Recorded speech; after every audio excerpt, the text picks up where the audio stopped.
নাই। আল্লাহ রাব্বুল আলামিন মুনাফিকদের সাথে قل يا عبادي الذين أسرفوا على أنفسهم لا تقنطوا من رحمة الله আল্লাহ রাব্বুল আলামিন আপনি জানালেন আপনার উম্মতকে জানালেন যারা গুনাহ করতে করতে নফসের উপর জুলুম করেছে তারা যেন আমি মাওলার রহমত থেকে নিরাশ হয়ে না যায়। কারণ যত গুনাহ হলেও আমাদের গুনাহ চাইলে আল্লাহ পাকের রহমত অনেক বেশি। বনি ইসরাইলের এমন এক ঘটনা, এক লোক 99টা খুনের আসামি 99টা খুন করিয়া আল্লাহর রহমত থেকে নিরাশ হয়ে যায়। তার অন্তরের ভিতরে ভয় ঢুকে গেছে, আমি যে 99টা খুন করলাম আমাকে আল্লাহ রাব্বুল আলামিন মাফ করবেন। কারণ আল্লাহ তো বলছে আল্লাহর রহমত থেকে নিরাশ হওয়া যায় না।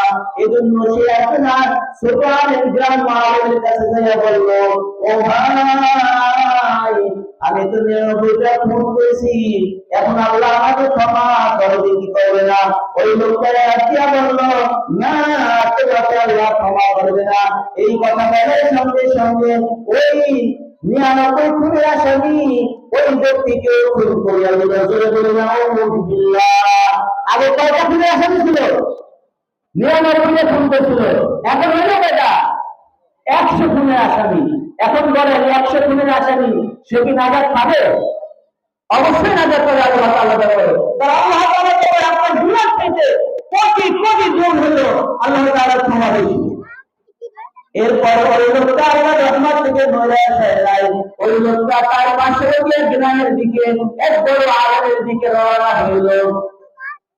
তার অন্তরের ভিতরে ভয় যে আমি যখন 100 খুনের আসামি হইলাম আমার আল্লাহ আমাকে ক্ষমা করে দিবে।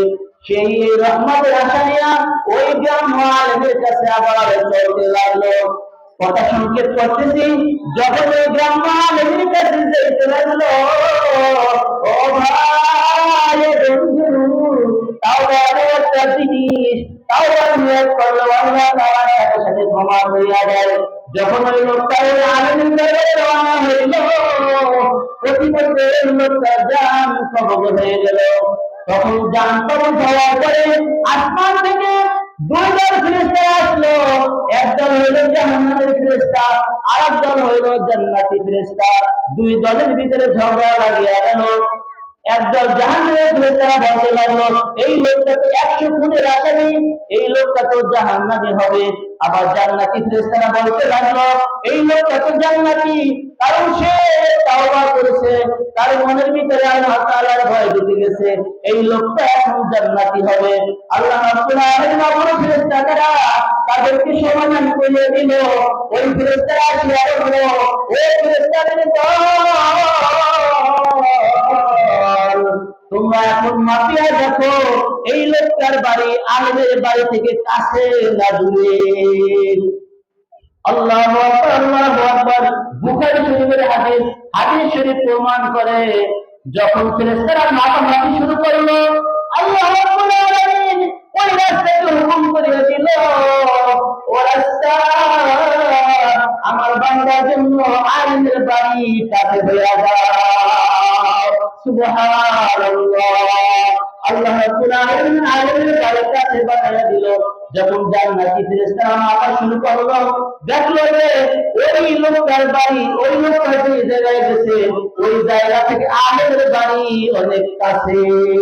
এইবার আল্লাহ তাআলার পক্ষ থেকে ফয়সালা, এই লোকটা জান্নাতি আর এই লোকটার জান্নাতি ফেরেশতারা নিয়ে যাবে।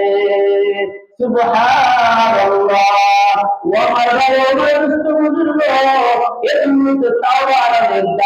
আমরা যত বড় গুনাহ করি, আমরা যদি মালিকের দরবারে হাত উঠাইয়া কান্না করতে পারি আর যদি মালিককে বলতে পারি, ও মালিক জীবনে অনেক গুনাহ করেছি, গুনাহ করতে করতে আমার হাত নাপাক হয়ে গেছে, আমার পা নাপাক হয়ে গেছে, আমার সারা শরীর নাপাক হয়ে গেছে, তুমি আমাকে ক্ষমা করিয়া দাও। কারণ আল্লাহ রাব্বুল আলামিন প্রতিদিন প্রথম আসমানে এসে ডাকতে থাকে, আলামান মুস্তাগফিরুন ফাগফির লাহু, কে আছে ক্ষমা প্রার্থনাকারী, কে আছে গুনাহ থেকে ক্ষমা চাইবা, আমি আল্লাহ তাআলার কাছে ক্ষমা চাও, আমি তোমাকে ক্ষমা করিয়া দিব। সুবহানাল্লাহ।